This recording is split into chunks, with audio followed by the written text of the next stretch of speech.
ओम श्री गणेशाय नमः। हरे कृष्णा। गणेश चतुर्थी का पावन पर्व भगवान गणेश जी के जन्मोत्सव के रूप में हर साल बहुत ही धूमधाम और उत्साह के साथ मनाया जाता है। यह पर्व गणेश चतुर्थी से लेकर अगले 10 दिनों तक चलता है, जिसकी शुरुआत होती है भगवान गणेश जी की श्री प्रतिमा की स्थापना से। और सबसे विशेष बात कि गणेश जी चतुर्थी के व्रत में चंद्रमा के दर्शन करके पूजा की जाती है, तभी व्रत पूर्ण होता है। लेकिन भादो महीने के शुक्ल पक्ष की चतुर्थी में चंद्रमा के दर्शन किए बिना ही, चंद्रमा को देखे बिना ही उनका पूजन करना होता है और अर्घ्य देना होता है। अर्घ्य देते समय जल के छींटे पैरों पर नहीं पड़ने चाहिए।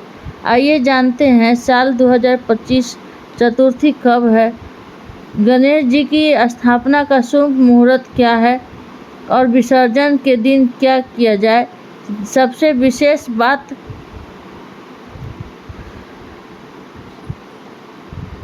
कि इस बार गणेश चतुर्थी के दिन भाद्रा भी लग रही है। ऐसे में भाद्रावास कहाँ होगा, भाद्रा काल का समय कब से कब तक रहेगा, क्या भाद्रा के समय गणेश जी की स्थापना का या पूजन किया जा सकता है। इस बार उदय तिथि के अनुसार गणेश चतुर्थी 27 अगस्त दिन बुधवार को, गणेश चतुर्थी को व्रत चतुर्थी के रूप में भी इस दिन मनाया जाता है। चतुर्थी तिथि 26 अगस्त दिन मंगलवार को दोपहर 1:55 से शुरू होगी, जिसका समापन 27 अगस्त दिन बुधवार को दोपहर 3:44 पर होगा। यदि आप चाहें तो चतुर्थी का व्रत इस बार 26 अगस्त मंगलवार को भी रख सकते हैं, क्योंकि मंगलवार के दिन चतुर्थी तिथि के समय चंद्रोदय का समय भी समाप्त होगा। बुधवार को चतुर्थी तिथि दोपहर में ही समाप्त हो जाएगी। ऐसे में चंद्रोदय के समय चतुर्थी तिथि नहीं रहेगी। अब बात करते हैं स्थापना शुभ मुहूर्त की। गणेश चतुर्थी 27 अगस्त बुधवार को ही की जाएगी और इस दिन रवि योग बन रहा है, जो कि सुबह 5:57 से 6:04 तक रहेगा। विजय मुहूर्त दोपहर 12:31 से 3:22 तक रहेगा। कोशिश कीजिए चतुर्थी तिथि समाप्त होने के पहले तक आप गणेश जी की स्थापना कर लें। यदि आप इस समय स्थापना न कर पाएँ तो फिर गोधूली मुहूर्त में भी आप स्थापना कर सकते हैं। गोधूली मुहूर्त शाम 6:48 से 7:10 तक रहेगा। तो इन 3 शुभ मुहूर्तों में से आप चाहे जिसमें भी गणेश जी की स्थापना कर सकते हैं। अब जानते हैं चंद्रोदय के समय। बार 27 अगस्त के दिन बुधवार को व्रत खोलने या चंद्रमा को अर्घ्य देने का समय केवल 8:27 तक रहेगा, क्योंकि इसके बाद चंद्रमा अस्त हो जाएंगे। ध्यान रखिए, चंद्रमा को बिना देखे ही आपको अर्घ्य देना होगा और पूजन करना होगा। 27 अगस्त बुधवार को सूर्योदय होगा सुबह 6:11 पर और सूर्यास्त होगा शाम 6:45 पर। व्रत ब्राह्मण मुहूर्त से ही शुभ आरंभ हो जाएगा और ब्राह्मण मुहूर्त सुबह 4:35 से 5:23 तक रहेगा। शुभ योग इस दिन दोपहर 12:35 तक रहेगा। बाद में शुक्ल योग प्रारंभ हो जाएगा। हस्त नक्षत्र सुबह 6:04 तक रहेगा। बाद में पूरा दिन चित्रा नक्षत्र रहेगा और भद्रा इस बार सुबह 5:27 से प्रारंभ होगा, जो दोपहर 3:44 पर समाप्त होगी। राहु काल दोपहर 12 बजे से 1 बजे तक रहेगा। इस बार चतुर्थी पर भले ही भद्रा लग रही है, लेकिन भद्रा का वास पाताल लोक में होने के कारण यह भद्रा पृथ्वी पर अशुभ नहीं मानी जाएगी। तो ऐसे में आप गणपति की स्थापना शुभ मुहूर्त में कर सकते हैं, पूजा पाठ भी कर सकते हैं। और जो भी श्रद्धालु इस बार 26 अगस्त मंगलवार को व्रत रखना चाहते हैं, उनके लिए बता दें कि इस बार सर्वार्थ सिद्धि योग इस दिन बन रहा है और चंद्रमा का समय रहेगा रात 8:37 पर। यानी रात को जो पूजा है चंद्रमा का अर्घ देने की, वह इस समय तक आप अवश्य कर लीजिएगा। इसके बाद चंद्रमा अस्त हो जाएंगे और चंद्र दर्शन विसर्जित का जो समय 26 अगस्त मंगलवार और 27 अगस्त बुधवार को हो, दोपहर से लेकर रात को, जब तक चंद्रमा अस्त नहीं हो जाते हैं तब तक आपको चंद्रमा की ओर नहीं देखना चाहिए। अनंत चतुर्दशी के अवसर पर गणेश विसर्जन किया जाता है और इस बार अनंत चतुर्दशी 6 सितंबर तक शनिवार को है। हर बार एक सवाल लोगों के मन में भी यह जरूर उठता होगा कि गणपति बप्पा को घर में कितने दिन स्थापित रखना चाहिए। तो शास्त्रों के अनुसार यह चीज़ परंपरागत स्थापना और आपकी सुविधा पर निर्भर करती है कि आप कितने दिनों तक गणपति बप्पा को अपने घर में स्थापित रख सकते हैं। कुछ लोग 1.5 दिन तक, यानी 3 दिन, जिस दिन गणेश चतुर्थी है उसके अगले दिन शाम के समय विसर्जित कर सकते हैं। 1.5 दिन के अलावा 3 दिन, 5 दिन, 7 दिन या फिर अंतिम अनंत चतुर्दशी के दिन भी गणेश विसर्जन किया जाता है। अब आपको इस सभी दिनों के विसर्जन मुहूर्त के बारे में भी बताते हैं। अनंत चतुर्दशी के दिन गणेश विसर्जन का एक काल मुहूर्त सुबह 7:36 से 9:10 तक रहेगा। अपराह्न मुहूर्त दोपहर 12:19 से शाम 5:02 तक रहेगा। संयम काल मुहूर्त 6:37 से रात 8:02 तक रहेगा और रात्रि विसर्जन मुहूर्त रहेगा रात 9:28 से 10:50 तक। 1.5 दिन बाद गणेश स्थापना के बाद विसर्जन का शुभ मुहूर्त इस प्रकार से रहेगा। पहला मुहूर्त दोपहर 12:22 और 3:33 तक। दूसरा मुहूर्त शाम समय 5:11 से 6:47 तक।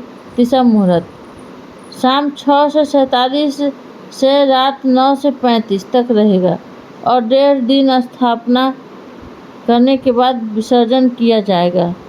अतः अगस्त दिन गुरुवार को तीसरे दिन गणेश विसर्जन 26 अगस्त को दिन शुक्रवार को किया जाएगा और 5:58 से 10:46 या शाम 5:10 से 6:46 तक या फिर रात 9:34 से 10:58 के बीच में आप विसर्जित कर सकते हैं। 5वें दिन गणेश विसर्जन 31 अगस्त दिन रविवार को किया जाएगा और विसर्जन शुभ मुहूर्त सुबह 7:34 से दोपहर 12:21 तक रहेगा। इसके बाद दोपहर 1:57 से 3:32 के बीच में और फिर शाम 6:44 से रात 10:57 के बीच में आप विसर्जित कर सकते हैं। 2 दिन वाले गणपति जी का गणेश विसर्जन 2 सितंबर मंगलवार को होगा, जिसका समय सुबह 9:10 से दोपहर 1:56 तक रहेगा। इसके बाद दोपहर 3:31 से 5:06 तक और रात 8:06 से 9:31 के बीच में विसर्जन कर सकते हैं। यह थी आज की वीडियो। गणेश चतुर्थी के शुभ अवसर पर सुनिए गणपति भगवान की कथा और चौथ माता की कथा, क्योंकि चतुर्थी तिथि के दिन भगवान गणेश और चौथ माता की पूजा का विधान है, इसलिए आपको दोनों ही कथाएं सुननी चाहिए। साथ ही वीडियो के लास्ट में आप चौथ माता की आरती भी सुनेंगे। अगर यह वीडियो अच्छे लगे तो प्लीज़ लाइक ज़रूर कीजिए। पौराण कथा के अनुसार एक समय की बात है, एक गांव में एक भाई बहन रहा करते थे। बहन का नियम था कि वह अपने भाई का चेहरा देखकर ही भोजन किया करता था। उसका रोज का यही नियम था, जब तक वह अपने भाई का चेहरा न देखे तब तक वह भोजन न करती। उस तरह समय बीतता रहा और उस लड़की का विवाह हो गया। अब भी वह हर रोज सुबह उठकर जल्दी जल्दी अपने घर का काम समाप्त कर अपने भाई का मुंह देखने के लिए उसके घर जाया करती थी। एक दिन रास्ते में वह जा रही थी तो पीपल के पेड़ के नीचे उसने गणेश भगवान की एक मूर्ति देखी। तब उसने गणेश भगवान की मूर्ति के सामने हाथ जोड़कर कहा, हे गणपति महाराज, मेरे जैसे अमर सुहाग और मेरे जैसे अमर पीहर सबको दीजिएगा। ऐसा कहकर वह आगे बढ़ गई। जंगल की झाड़ियों में कांटे उसके पैर में चुभा करते थे। अब उसका हर रोज का नियम था कि वह पीपल के पेड़ के नीचे स्थापित मूर्ति के आगे हाथ जोड़कर ही आगे बढ़ा करती थी। रास्ते में झाड़ियों के कांटे पैर में चुभते थे तो उसके पाँव से खून निकलने लगता था। एक दिन वह अपने भाई के घर पहुंची तो भाई का मुंह देखकर बैठ गए।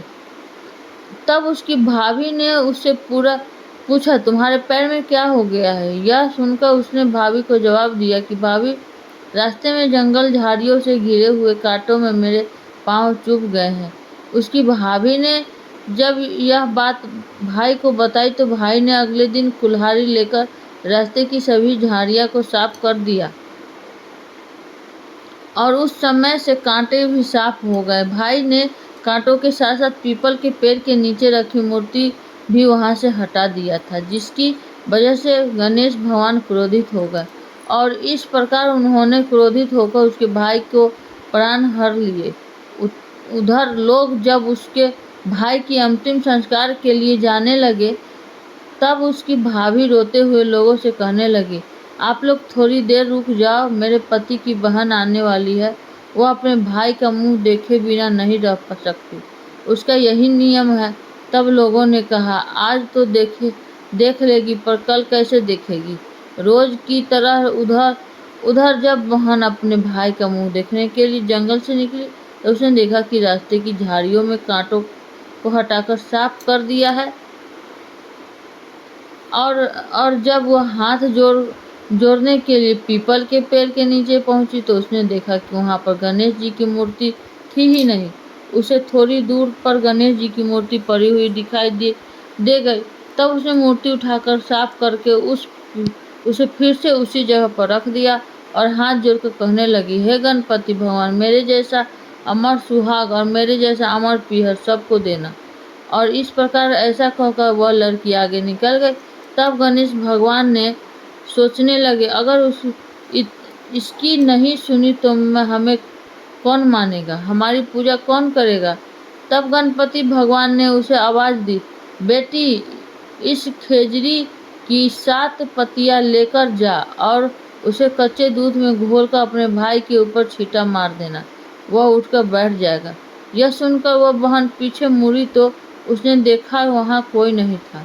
फिर वह सोचने लगी कि ठीक है, जैसा सुना वैसा ही कर लेती है और इस तरह वह 7 खिजड़ी की पत्तियां लेकर अपने भाई के घर पहुंची।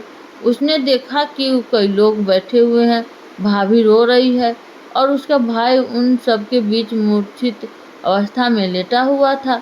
तब उसने सुनी हुई आवाज़ के अनुसार पतियों के नियम के तहत भाई के ऊपर इस्तेमाल किया और इस प्रकार पतियों के प्रयोग से उसका भाई उठ के बैठ गया। तब भाई बहन से बोला, मुझे बहुत ही गहरी नींद आ गई थी। तब उसकी बहन बोली, ऐसी नींद किसी दुश्मन को भी ना आए। और फिर उसने रास्ते को सारी बात अपने भाई को बता दी। तब से दोनों भाई बहन और लड़की की भाभी भी अब मिलकर गणेश भगवान की पूजा करने लगे और उनका व्रत भी रखने लगे। गणेश भगवान जैसे आप अपने उस बहन की विपत्ति दूर की, वैसे ही सबकी विपत्ति दूर करना और जो भी इस कथा को सुने उन सबके संकट दूर करना। अब सुनिए दोस्तों, आप लोग के लिए आज बस इतना ही। अगर मेरा वीडियो अच्छा लगे तो चैनल को लाइक सब्सक्राइब ज़रूर कीजिएगा और बताइएगा कैसा लगा।